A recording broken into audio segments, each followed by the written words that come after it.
Bonjour à tous et bienvenue pour tous ceux qui nous visitent. Donc aujourd'hui, il n'y a pas d'école du dimanche et si pour les tout petits ça devient un peu long, il y a la nurserie qui est ouverte et c'est sous la responsabilité des parents aussi. Ce matin, j'aimerais vous partager une expression que certainement vous connaissez déjà très bien. Nul n'est...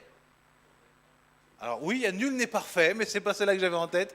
Nul n'est irremplaçable. Vous connaissez cette expression. Nul n'est irremplaçable. Que veut dire nul n'est irremplaçable? Que tout le monde peut être remplacé. Exactement, c'est ça. Très simplement, c'est cela. Et c'est une notion que l'on aime bien utiliser ici pour, en quelque sorte, aussi faire attention à l'orgueil et de se dire, bon voilà, je fais quelque chose, mais de toute façon, on se rappelle que c'est pas seulement moi, nul n'est irremplaçable. Aujourd'hui, ce que j'aimerais vous proposer, c'est que, au regard d'un texte biblique que nous allons prendre, eh bien, que nous puissions adopter pour aujourd'hui, dans ce contexte-là, une autre expression, nul n'est remplaçable. Nul n'est remplaçable. Et pour cela, je propose que on puisse voir pourquoi est-ce que j'en arrive à cette conclusion aujourd'hui de dire nul n'est remplaçable parmi nous, parce que je crois qu'ici ça pointe vers la gloire de Jésus. Et pour cela, on va se plonger dans la première épître aux Corinthiens, au chapitre 12, et le titre de ce message est très simple, tu es membre du corps de Christ. Amen. Je propose qu'on puisse regarder ça ensemble. On va prendre les deux premiers versets, 1 Corinthiens chapitre 12, versets 12 et 13. Je lis dans la version du Summer et ça s'affiche sur le mur pour ceux qui veulent suivre directement ici. Le corps humain forme un tout. Et pourtant, il y a beaucoup d'organes. Et tous ces organes, dans leur multiplicité, ne constituent qu'un seul corps. Il en va de même pour ceux qui sont unis à Christ. En effet, nous avons été baptisés dans un seul et même esprit pour former un seul corps, que nous soyons juifs ou non juifs, esclaves ou hommes libres. C'est de ce seul et même esprit que nous avons tous reçu à boire. Et on s'arrête ici pour le moment pour la lecture. Pour donner un peu de contexte, donc c'est l'apôtre Paul qui écrit ici aux chrétiens de la ville de Corinthe. Et dans l'église des Corinthiens, c'est pas la joie. Ils vivent un nombre important de difficultés et notamment de divisions dans la communauté locale. Il aborde avec eux directement ici la question de la pratique des dons spirituels. Et alors que les Corinthiens utilisaient ces dons spirituels pour se mettre en avant, ils allaient même jusqu'à considérer que certains dons étaient meilleurs que d'autres et qu'ainsi il fallait privilégier ces dons, abandonner les autres pour finalement tous rechercher le même don. Est-ce que c'était le parler en langue? Est-ce que c'était faire des miracles ou autre chose? Ça n'a très peu d'importance. Ce que l'on sait, c'est qu'ils considéraient qu'il y avait des dons qui étaient vraiment au-dessus des autres.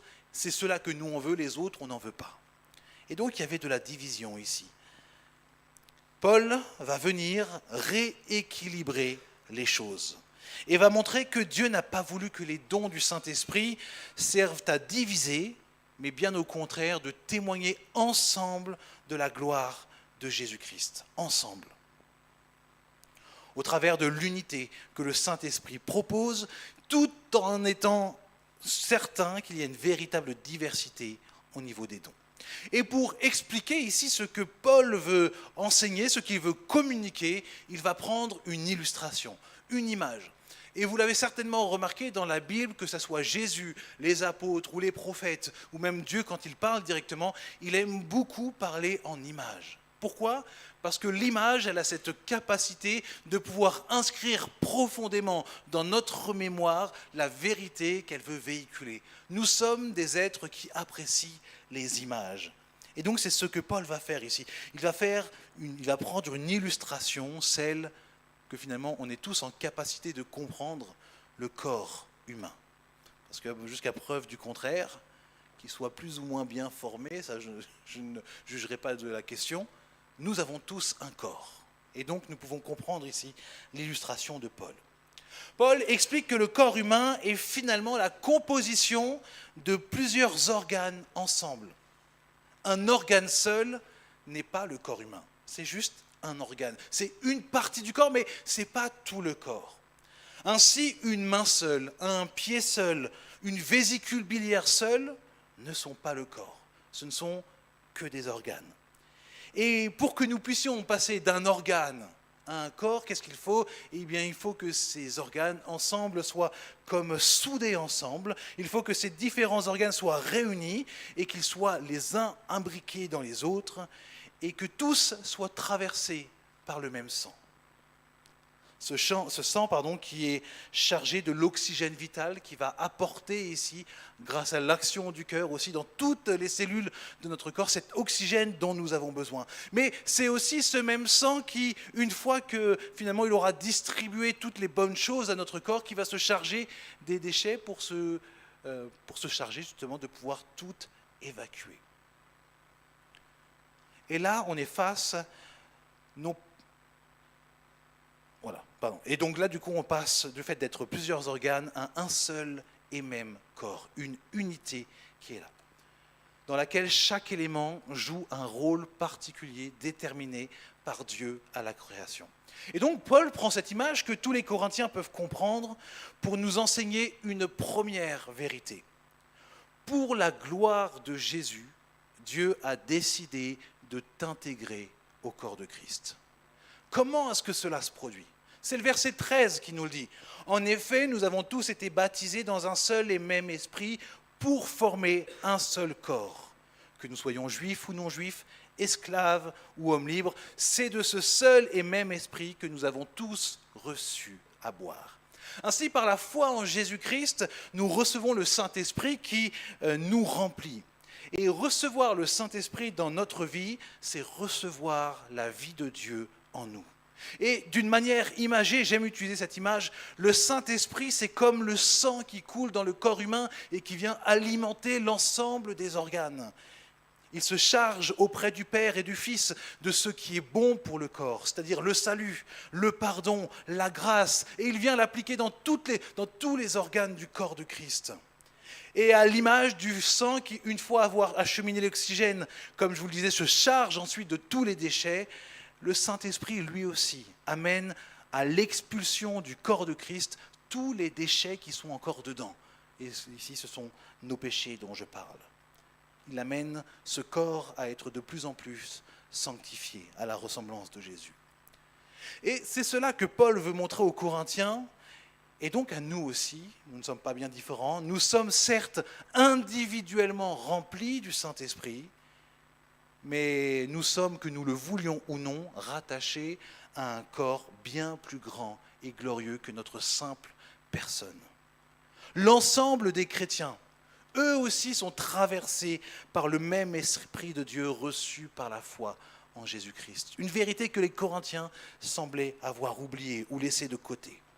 Et cela indépendamment de notre arrière-plan. Il n'y en a pas un parmi nous qui soit plus rempli du Saint-Esprit que l'autre.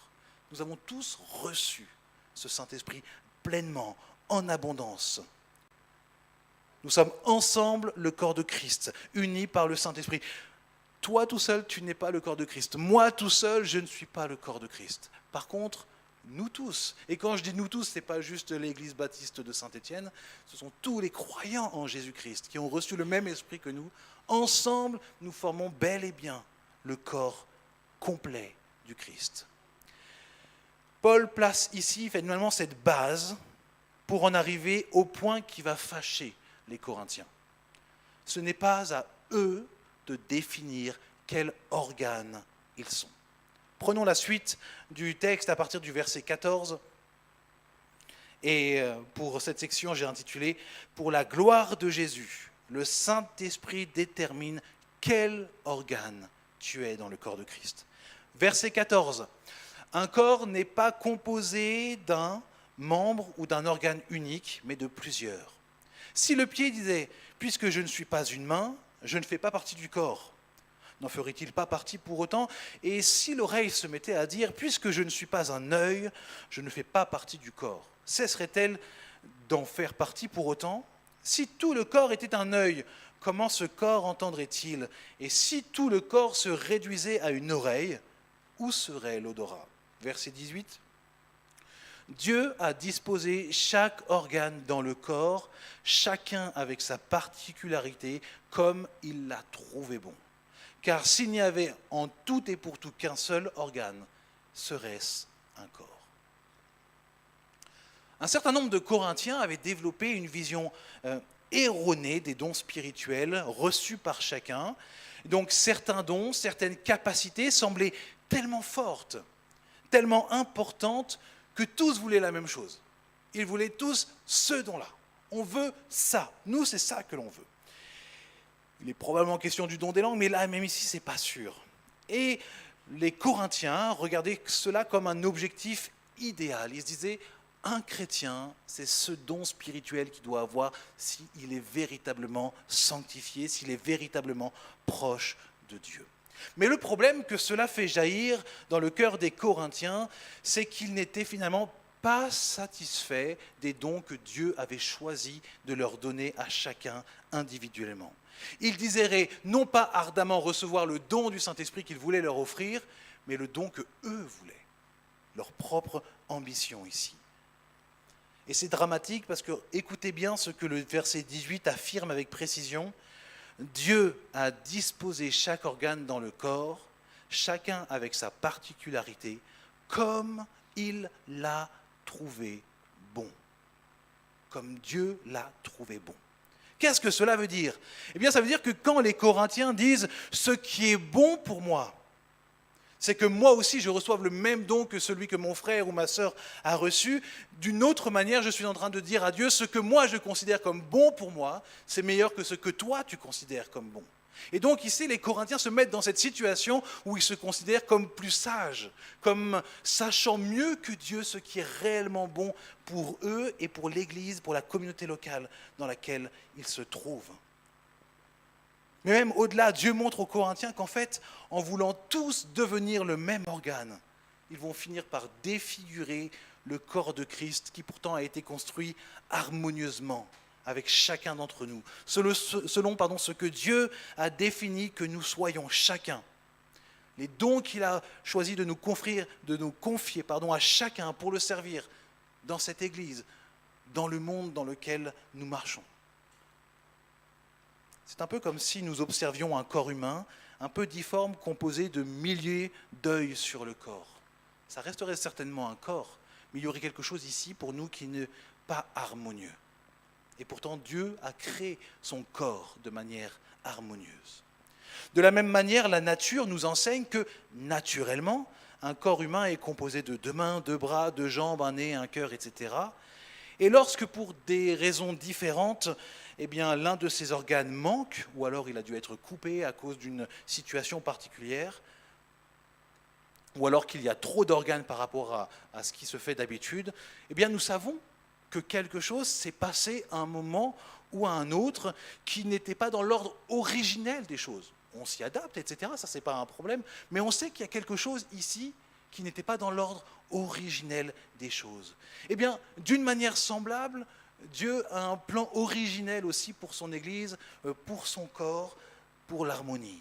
D'une manière semblable, Dieu t'a sauvé de tes péchés. Il t'a rempli de son esprit et il t'a joint aux autres membres de la famille de Dieu, du corps de Christ, afin que toi personnellement, dans ton individualité, dans ce que finalement tu as de différent, de ce que tu as reçu de la part du Saint-Esprit, tu contribues au bon fonctionnement, à l'harmonie de l'ensemble du corps de Christ. Si nous voulons tous être des mains, l'Église ne pourra pas marcher. Si nous voulons tous être des yeux, l'Église ne pourra pas chanter, elle ne pourra pas proclamer. Si nous voulons tous le ou les mêmes dons spirituels, mes frères et sœurs, nous ne pourrons pas accomplir ensemble ce que Dieu veut que nous accomplissions pour la gloire de Jésus. Nous sommes invités ici à rechercher cette harmonie, pas en recherchant tous la même chose, mais en recherchant tous ce que Dieu nous a confié au travers de son esprit. Écoute bien, Dieu t'équipe afin que tu sois ce que Dieu veut que tu sois. Dieu t'équipe afin que tu sois ce que Dieu veut que tu sois. Ne cherchons pas à devenir ce que Dieu a choisi que quelqu'un d'autre soit. Là-dessus, sur la question des dons spirituels. On fait le point, rapidement. Par la foi en Jésus et le Saint-Esprit qui nous a été donné, nous sommes tous ensemble unis à l'image d'un seul et même corps. Dieu a défini l'utilité de chacun d'entre nous dans ce corps ici qui s'est constitué. Et regardons maintenant ce que Paul continue de dire aux Corinthiens à partir du verset 20, s'il vous plaît. Merci beaucoup. En fait, les organes sont nombreux, mais ils forment ensemble un seul corps. C'est pourquoi l'œil ne saurait dire à la main « je n'ai pas besoin de toi », ni la tête aux pieds « je peux très bien me passer de vous ». Au contraire, les parties du corps qui nous paraissent insignifiantes sont particulièrement nécessaires. Celles que nous estimons le moins sont celles dont nous prenons le plus grand soin. Et celles dont il n'est pas décent de parler, nous les traitons avec des égards particuliers, dont les autres n'ont guère besoin. Dieu a disposé les différentes parties de notre corps de manière à ce qu'on honore davantage celles qui manquent naturellement d'honneur. Il voulait par là éviter toute division dans le corps et faire que chacun des membres ait le même souci des autres. Tous les organes de l'Église, du corps de Christ, contribuent à la gloire du Seigneur Jésus. Amen. Paul continue donc son image du corps humain et des organes pour montrer ici un nouvel aspect. Chaque partie du corps a son importance et un autre organe ne pourra pas se substituer à un autre organe. Là où justement le dicton populaire, je vous le disais en introduction, nous dit « nul n'est irremplaçable », Dieu ici nous montre le contraire dans le corps de Christ. Dans l'Église, nul n'est remplaçable en ce qui concerne les dons spirituels. C'est-à-dire que ce pourquoi Dieu t'a équipé a un but, c'est qu'au travers de cela, tu contribues à ce que Jésus soit glorifié dans ce monde. Tu y contribues, j'y contribue, et ensemble, nous y contribuons encore d'une manière encore plus grandiose. Et celui ou celle qui sert le Seigneur, qu'importe le lieu, que ce soit le dimanche ici au culte, ou la semaine dans son travail, ou ailleurs, qu'importe le lieu, en fonction des dons que le Saint-Esprit lui donne, il glorifie Jésus. Il participe à la gloire de Jésus. Et je pose des exemples ici. Si celui qui a le don de prophétiser, prophétise selon la foi, comme le dit la Bible, il glorifie Jésus. Si un autre dans l'assemblée est équipé par le Saint-Esprit pour prendre soin des autres, ce qu'on peut appeler parfois le don de secours ou de miséricorde qu'on retrouve dans Romains 12, eh bien lui aussi, il glorifie Jésus. Est-ce que celui qui prophétise glorifie plus Jésus que celui qui fait miséricorde? Est-ce que celui qui parle en langue glorifie plus Jésus que celui qui est équipé par le Saint-Esprit pour secourir les autres? Est-ce que celui qui est équipé par Jésus pour guérir les malades glorifie plus Jésus que celui qui a reçu un don pour exhorter? Eh bien, c'est ce que les Corinthiens croyaient.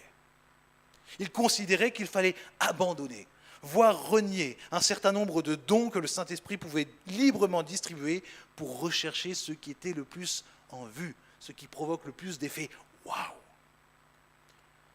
Paul vient et montre que bien au contraire, si tu cherches à obtenir ce que Dieu n'a pas considéré comme bon pour toi, à cet instant, en tout cas de ta vie, de ton parcours, et que tu ne mets pas en pratique ce qu'il t'a confié et qu'il a considéré comme bon pour toi dans cet instant de ta vie, en réalité, tu n'honores pas Jésus.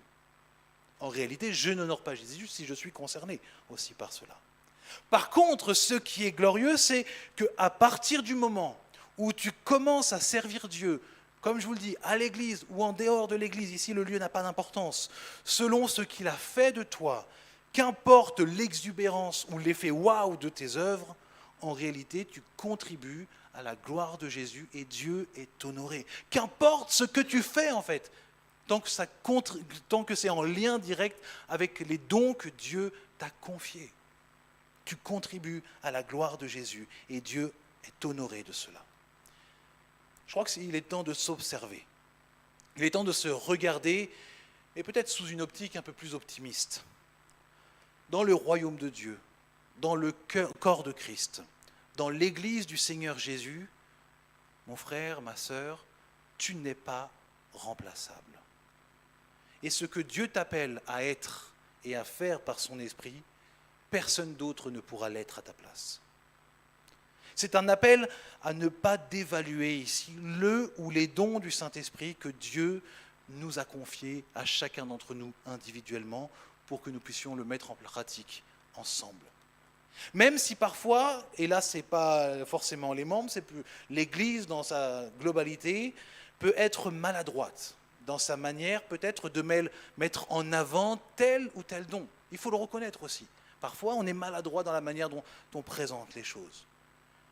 Mais en réalité, ce que Dieu t'appelle à faire, qu'importe ce que c'est, s'il t'appelle à le faire, c'est glorieux.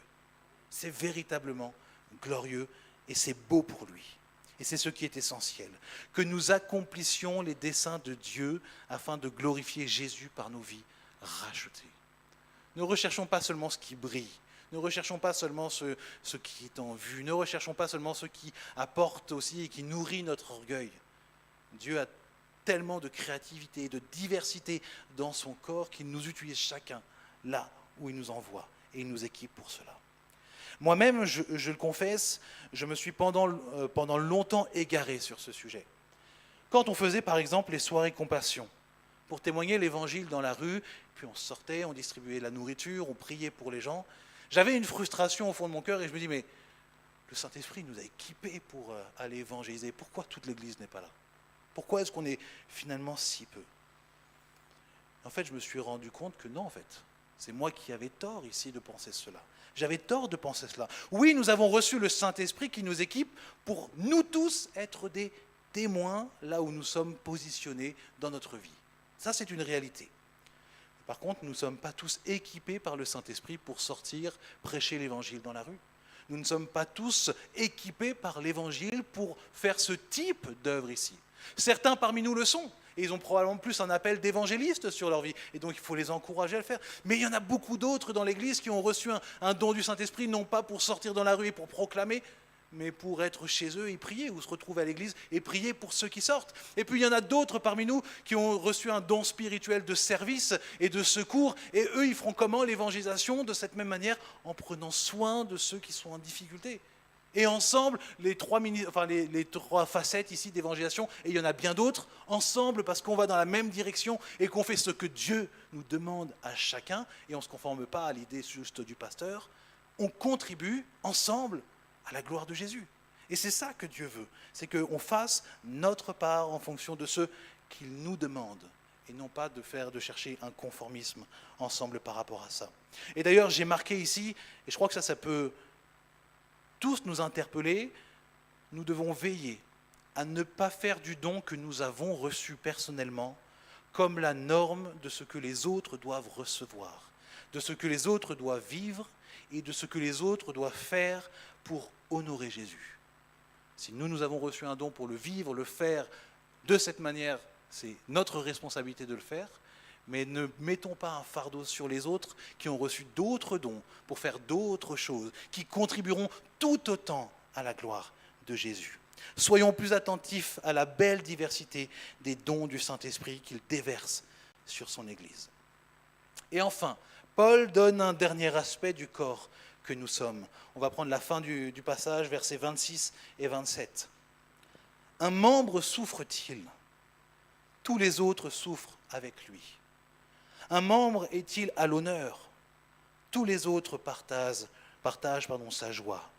Or vous êtes le corps de Christ, et chacun de vous en particulier en est un membre. Si vous passez votre main sous l'eau bouillante, qu'est-ce qui se passe? On se brûle, ça fait mal. En effet. C'est très bizarre parce que je viens de vous poser la question, si vous passez votre main sous l'eau bouillante, et la phrase que j'avais après c'est « Dieu est honoré par cela ». Non, je me suis trompé de page. En effet, vous aurez très mal à la main si vous passez votre main sous l'eau bouillante. Mais en réalité, votre main en elle-même aura très mal, mais tout votre corps sera au courant de la douleur. Ce n'est pas juste votre main qui sera isolée et vous ne sentirez rien. Non, c'est tout votre corps qui sera pris à partie. Et ce qui est intéressant, justement, c'est que le fait qu'il n'y ait pas juste votre main, mais qu'il y ait tout votre corps, tout votre système nerveux, etc., ça fait que votre corps lui-même va prendre soin de la main et faire en sorte que le bras retire la main pour qu'elle ne reste pas sous l'eau bouillante. Parce que justement, le corps entier est connecté. Et donc, du coup, cette main qui est en train de souffrir, il y a tout le corps qui veut venir à son secours parce qu'elle sait qu'il ne faut pas qu'elle reste dans cette situation. C'est ce que Paul, ici, est en train de montrer dans cette dernière réalité. Il est en train de leur dire déjà, mais vous voyez, nous sommes tous unis par le même esprit. Nous appartenons tous au même corps. Dans ce corps, nous avons tous une fonction particulière pour glorifier Jésus. Il n'y a personne au-dessus, il y a seulement la tête qui est au-dessus. Et la tête, c'est Christ, donc ce n'est pas nous. Et après, il leur dit, mais en plus de ça, vous servez ensemble, vous avez un but commun. Et il n'y a pas que ça, vous prenez soin aussi les uns des autres. Et donc, quand il y a quelqu'un, un membre du corps, finalement, qui souffre, il ne doit pas souffrir seul, mais l'ensemble de ceux qui sont à côté de lui aussi souffrent à ses côtés, pleurent à ses côtés, l'accompagnent.